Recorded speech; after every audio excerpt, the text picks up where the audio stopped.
Según lo anunciado, ya se encuentra aquí la ministra de Transportes y Comunicaciones, Paula Lasarte. Bienvenida. Buenas noches, Diego. Muchas gracias. Partamos con la reacción al reportaje. ¿Está usted de acuerdo con que la Contraloría reciba 2% del total de las obras? Creo firmemente que necesitamos reformas sustanciales para parar la corrupción. El control concurrente es una medida que ha servido para advertir algunas desviaciones en la ejecución de algunos proyectos. No es para todos los proyectos a nivel nacional, ni para todos los sectores necesariamente. Sin embargo, eso tiene una limitante. Por eso que considero personalmente que se requieren reformas sustanciales de la gestión de infraestructura en el país, ¿no? Y el Ejecutivo ha dado una manifestación seria y gradual de reconocer este problema al, por ejemplo, crear esta Autoridad Nacional de Infraestructura que, además de ser una nueva entidad, que no se quiere ver como una más burocracia, más entidades, es una entidad que va a tener procesos más transparentes, más céleres y que va a poder dar soluciones de corto plazo. De todas maneras quiero tocar la creación de la Autoridad Nacional de Infraestructura, pero quiero cerrar este tema porque su opinión es importante, porque a nivel obras su ministerio es el más importante. Y cuando vemos las cifras, vemos que no se ha traducido en una reducción digamos, de la corrupción, la generación de este mecanismo de control concurrente. ¿Usted lo anularía? O sea, ¿está en acuerdo o en desacuerdo con que exista? Yo creo que debe existir. Que permanezca. Con resultados, pero además debe ir acompañado de reformas. Insisto, la corrupción es un tema ya sistémico, es como un cáncer que ya hizo metástasis en el Estado. Entonces, el control concurrente sí nos ayuda a visibilizar, nos ayuda a poder corregir algunas cosas, sin embargo, no es suficiente. No, pero yo creo que no ha tenido resultados y lo que tenemos que hacer, ministra, es ceñirnos a resultados, porque los resultados van de la mano con métricas, con números. Pero dejando eso de lado por un segundo, en un país que, según hemos mostrado en el último reporte de Transparencia Internacional sobre percepción de corrupción en el sector público, tiene un puntaje de 36 sobre 100. ¿A usted le parece que manda el mensaje adecuado a la ciudadanía? No, yo creo que la ciudadanía además le ha perdido mucha confianza al servicio público, a las entidades públicas, precisamente por actos de corrupción en todos los niveles del Estado. Eso debo también de ser bastante enfática. No es solamente el gobierno central, sino sucede hasta en la municipalidad más pequeña. ¿Cuál es el estado de la red vial nacional tras las fuertes lluvias, huaicos y desbordes que han habido? Tenemos 25.000 kilómetros de red vial nacional y solamente en marzo el Ministerio de Transportes y Comunicaciones ha atendido 800 emergencias, solo en marzo. Esto quiere decir que hemos hecho un despliegue a nivel nacional simultáneamente para poder dar la transitabilidad cuando han habido huaicos, lluvias y emergencias. Cuando digo transitabilidad quiere decir, claro, si tenemos una carretera como Bayóvar que ha sido prácticamente destruida, o Canchaque-Huancabamba, que tienes un carril erosionado, destrozado precisamente por los huaicos, hacemos medidas paliativas que son desvíos, que permiten que el transporte de carga pueda movilizarse y abastecer mercados, habilitamos carriles solamente para lo que son vehículos livianos, y por ejemplo en el caso del puente Sechín en Ancash, sí hicimos un despliegue más rápido, porque era la única conexión que tenía Casma con el resto del país. Entonces, ha sido una situación crítica, hemos reaccionado, creo, de la manera oportuna, rápida y simultánea, eso quiero ser bastante enfática, en diferentes regiones. No nos hemos quedado solamente en la atención de la emergencia, sino que además hemos desplegado equipos en Piura y en Lambayeque que están de manera permanente, coordinando no solamente con los gobiernos subnacionales, sino también haciendo la evaluación de la infraestructura dañada, como pueden ser puentes, que son trascendentales para la conexión de pueblos. Entonces, estamos trabajando ahorita en la emergencia, pero también en lo que va a venir después. ¿Pero cómo calcula la afectación que ha generado Es dinámico, es dinámico. Por ejemplo, teníamos en el caso de esta carretera Chasquitambo en Ancash, simultáneamente iban cayendo huaicos uno y otro día. Entonces, en ese tramo teníamos puntos donde íbamos limpiando la carretera. Tenemos puntos que son interrumpidos, o sea, hay tránsito, pero se está liberando porque sigue habiendo lluvias y huaicos, pero por ejemplo, tanto en Bayóvar como en Canchaque y Huancabamba han sido dos sectores donde sí vamos a tener que intervenir, digamos, con nueva carretera o con puente, por ejemplo. Sí. Ahora, al 31 de diciembre existían 493 obras paralizadas a nivel nacional en su sector, por un total de 7.197.153.903 soles. ¿Por qué están paralizadas? Sobre todo si usted dice que la transferencia a la Contraloría del 2% funciona. Yo creo que tenemos que partir del hecho que hemos recibido un ministerio sin meritocracia. Fue un año y medio prácticamente de haber destrozado el Ministerio de Transportes y Comunicaciones con funcionarios que tenían intereses subalternos y que no han rendido frutos. Sí. Y hemos encontrado una serie de contratos resueltos. Esa es la parte más crítica. En reconstrucción con cambios, por ejemplo, que es ejecutado por el Ministerio, hay algunos proyectos que son ejecutados por el Ministerio, hemos encontrado contratos de puentes y de conservaciones rescindidos, resueltos, que finalmente nos va a costar lo mismo en tiempo que costó en su momento adjudicar.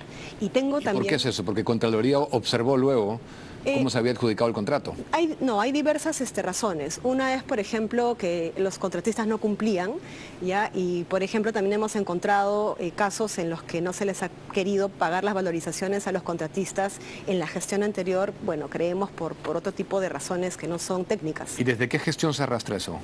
Es básicamente la de Pedro Castillo. ¿Solamente en este gobierno? Es básicamente esa.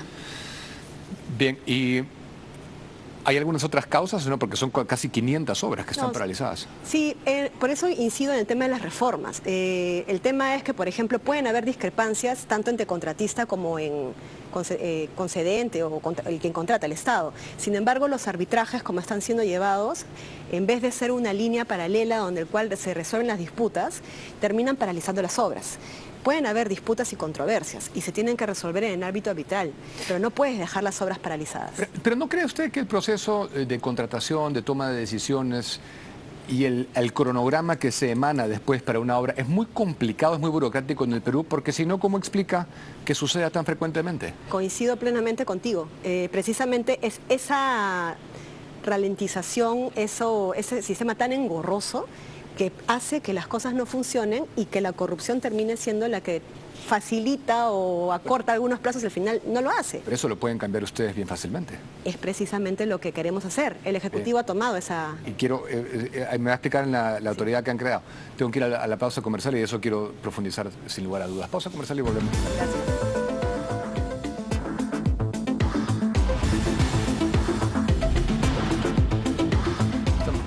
Con Paola Lasarte, ministra de Transportes y Comunicaciones. Y ministra, antes de ahondar en la Autoridad Nacional de Infraestructura que se ha anunciado en esta semana, yo quería preguntarle cuál es la responsabilidad del gobierno inglés en las deficiencias de la Autoridad para la Reconstrucción con Cambios, porque no se ha hablado mucho de eso y se le va a hacer algún reclamo, porque algún incumplimiento tiene que haber, ¿no? Yo creo que lo que se tiene que hacer es analizar de manera objetiva qué ha sucedido en la reconstrucción con cambios. Tenemos que ver tanto de los equipos nacionales, internacionales, qué es lo que ha fallado, qué se puede mejorar. No queremos repetir los errores del pasado. Y además yo quiero ser bien enfática en algo. La Autoridad de Reconstrucción con Cambios perdió dientes. ¿Ya? Nació con un enfoque probablemente financista, sin ningún marco especial para poder hacer contrataciones más rápidas, para también financiar estudios de manera más rápidas y obviamente el tema preventivo se dejó un poco para el final, ¿no? Entonces sería justo evaluar completamente la problemática y de cara a dar soluciones, ¿no? O sea, pero todavía no está cuantificada puntualmente la participación del gobierno inglés y qué se le podría reclamar. Bueno, ¿algún incumplimiento, alguna deficiencia? Yo creo que esto lo tenemos que hacer en el marco de la nueva autoridad, ¿no? Y que va a tener un balance No objetivo. Se puede decir todavía. Bueno, al menos yo no tengo ese conocimiento en este momento, pero se comunicará. Ok. Hablemos de la anunciada Autoridad Nacional de Infraestructura, que absorberá a la fracasada Autoridad para la Reconstrucción con Cambios y se encargará efectivamente de las obras emblemáticas y de darle solución al problema de los 117.000 millones de soles de déficit en infraestructura que tiene el país, pero en realidad es mucho más, ¿no? Yo quería saber qué cifra manejaba usted cuantificando el déficit en infraestructura que existe en este país. En realidad, y gracias por la pregunta, y además la pregunta por el comentario, en efecto es más, porque no estamos haciendo una medición del déficit con un enfoque territorial, ¿no? Por ejemplo, hablamos de números grandes, el Plan Nacional de Infraestructura tiene proyectos que son proyectos en ejecución, por ejemplo, pero no estamos viendo cómo se interconectan, por ejemplo, proyectos de electrificación con conectividad a Internet. Y eso, por ejemplo, está faltando. Estamos trabajando con multilaterales para poder dimensionar la verdadera brecha y déficit que tenemos en el sector transportes.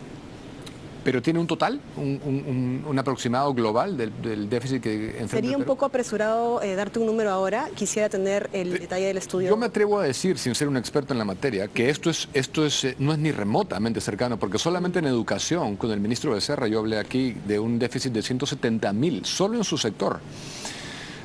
¿Cuáles son las obras emblemáticas cuando se anuncian obras emblemáticas que la Autoridad Nacional de Infraestructura estará a cargo de ellas? ¿Cuáles son estas? Estos van a ser decididas por un directorio que está compuesto por los ministerios claves que forman la autoridad, bueno, forman el directorio de la Autoridad Nueva de Infraestructura. Y sobre la base de criterios, como por ejemplo anunciado hoy día el Ministro de Economía, de que sean proyectos por encima de 200 millones de soles y algunos otros criterios adicionales que va a salir pronto publicada en la ley o en el proyecto de ley, es que se va a seleccionar en cada sector, y no solamente en cada sector, sino también en gobiernos regionales o locales que cumplan con los requisitos, qué proyectos van a ir a la autoridad. ¿Se ha enviado al Congreso con carácter urgente? Se está enviando al Congreso. ¿Está adscrita a PCM también o estará esta vez bajo el MTC? PCM. Va a permanecer el PCM, pero eso es un error, por eso no ha funcionado. Creo que no, el que funcione o no funcione no depende si está adscrito a PCM o no. ¿Se politiza? No, yo creo que, ahí permíteme discrepar, creo que al contrario le da un poco el valor para poder estar por encima de otros ministerios y los dientes para poder hacer las ¿Pero cosas. no le parece que debería estar adscrita a un organismo ejecutor? Podría ser, en realidad, sin embargo, también los mismos ministerios han estado bastante golpeados por este gobierno que hemos tenido y tenemos también que recomponerlo. Estamos en una situación de emergencia crítica y necesitamos ahora soluciones inmediatas. Y me da, justamente al confirmarme usted que va a estar adscrita, va a permanecer en la PCM, me da pie a la pregunta principal que yo tengo, porque el Premier ha dicho, y lo voy a citar, no se va a tratar de una nueva autoridad o un nuevo ente burocrático, sino que absorberá a la Autoridad para la Reconstrucción con Cambios, a la Autoridad para la Reconstrucción con Cambios con modificaciones sustanciales y radicales. Dado que el primer ministro no quiere hablar conmigo, lo ha dejado claro, le pregunto a usted, ¿qué modificaciones radicales son las que evitarán la burocracia? Precisamente reducir o quitar aquellos procedimientos que hacen que la inversión sea, tome mucho tiempo. ¿Pero cuáles? ¿Específicamente cuáles? Por ejemplo, algunos silencios administrativos positivos, cuando las entidades públicas no responden dentro de los plazos, la inversión tiene que ser predecible. Entonces, si no respondes en los plazos, tenemos que poner medidas como estas. Un silencio administrativo positivo, responsable, para que también puedan haber obras a tiempo. Esa es, por ejemplo, una de las medidas que te puedo adelantar. ¿Dónde queda la línea 2 del metro? La línea 2 del metro es un proyecto que está a cargo de la Autoridad de Transporte Urbano. Sin embargo, es una, y quiero también ser bien clara en este tema, Diego, es un objetivo, una meta de mi gestión que este año pongamos en operación la línea 2, no solamente con la primera etapa, sino con otros kilómetros adicionales. ¿Que este año, este 2023? Así es. ¿Qué reformas de segunda generación plantearía usted para justamente desburocratizar el proceso de contratación, de toma de decisiones y de ejecución finalmente? Qué bueno, gracias que hayas mencionado segunda generación, coincido plenamente en ello. No solamente estamos haciendo una reforma a la ley de contrataciones, que es una pieza del complejo rompecabezas que da forma a la gestión de infraestructura. Una de las cosas que tenemos que tener claras, Diego, es que la gestión de infraestructura, sea pública o sea privada, pasa por los mismos conductos. Las permisologías por las que pasa la inversión privada son las mismas o parecidas por las que pasa la inversión pública. Entonces, no solamente tenemos, por ejemplo, que crear ventanillas únicas para centralizar procedimientos, hacerlos mucho más rápidos, tanto para inversión privada como para pública, sino también ver la forma de poder, en lo que es inversión pública, en el sistema de inversión pública, agilizar tiempos, ¿no? Entonces, esta es una manifestación y una decisión del Ejecutivo, del gobierno de la presidenta Boluarte, ir hacia esas reformas para poder mejorar toda la gestión de infraestructura, no solamente contrataciones, sino ver todo el complejo ecosistema que da forma a este modelo. Ahora, eso por el lado técnico, yo no he escuchado eso. ¿Ha anunciado la presidenta Dina Boluarte eso públicamente? Lo estamos discutiendo. Ojalá que se convenza de eso. Ahora, tendría que asumir un costo político y que la gente le crea también, para empezar, ¿no? Porque está el lado técnico que representa usted y está el lado político que desde luego encabeza ella, que sería reconocer que fue parte de un proceso fallido, de un proyecto equivocado, de una ideología que no conduce al progreso y que, por X y Y, se ha convencido de que hay que virar en otra dirección. ¿Cree usted que puede hacerlo? Creo que es lo responsable, creo que es la sucesión constitucional. Estemos de acuerdo o no con las posiciones iniciales que se tuvo, es lo que corresponde democráticamente y la verdad el gobierno ha dado las señales de que quiere ir por el camino correcto, por el camino de la inversión, por el camino de la responsabilidad en el gasto público y al mismo tiempo también por el desarrollo. ¿Cuándo cree que plantearía estas reformas de segunda generación, que es un tema realmente importante, de fondo?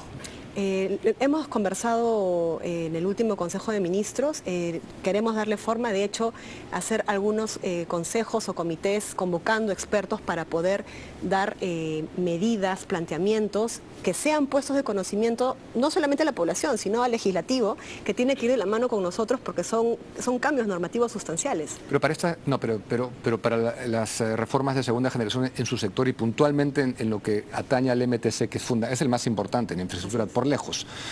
¿Se ha convocado a un equipo técnico para armar esto y realmente presentarlo y que no quede en palabras? Porque si no volvemos a lo mismo, ¿no? Estamos analizando, veremos, pero ¿lo va a hacer? ¿Está en curso? Sí, está en curso la creación de un grupo de trabajo, un comité técnico que va a hacer la propuesta de las reformas del sector transportes en lo que es infraestructura y al mismo tiempo también en otros sectores va a ser replicado en PCM. Bueno, yo espero equivocarme, ministra, y no quiero ser mala leche, pero a mí la Autoridad Nacional de Infraestructura me huele a más de lo mismo. Y no veo cómo van a hacer específicamente para desburocratizar eso. Le doy la última palabra y sobre todo quisiera saber su opinión sobre la moción de vacancia que va a enfrentar la presidenta Boluarte y sobre los dimes y diretes con Shimabukuro. Bueno, confiamos que, respetamos el control político del Congreso, es a lo que estamos expuestos todos los funcionarios públicos, pero confiamos de que no va a proceder. ¿No? El Perú necesita trabajar, necesita estabilidad. Debemos recordar de que venimos de una sonada hace pocos meses de manifestaciones que han tratado de desestabilizar al país, de traer abajo lo que mucho ha costado durante décadas construir, traer abajo lo que nos tomó tanto hacer y creo de que es responsable que nos dejen trabajar, que dejen trabajar a la presidenta. ¿Está usted de acuerdo con que hay un complot internacional para tumbarse el gobierno de Boluarte? Bueno, es claro, ¿no? O sea, presidentes hablando de la manera que han hablado, honestamente es una organización que data de mucho tiempo y el Perú tiene que respetar sus fueros y saber respetar su democracia y su independencia. Entonces es lo que está haciendo la presidenta y el Ejecutivo. Bien, gracias por su presencia aquí, ministra. Muchas gracias. Y otra vez le vuelvo a extender la invitación al Premier y desde luego a la Presidenta de la República. Gracias. Buenas noches, suerte. Vamos a conversar y volvemos con Miklos Lukács, que ya está aquí.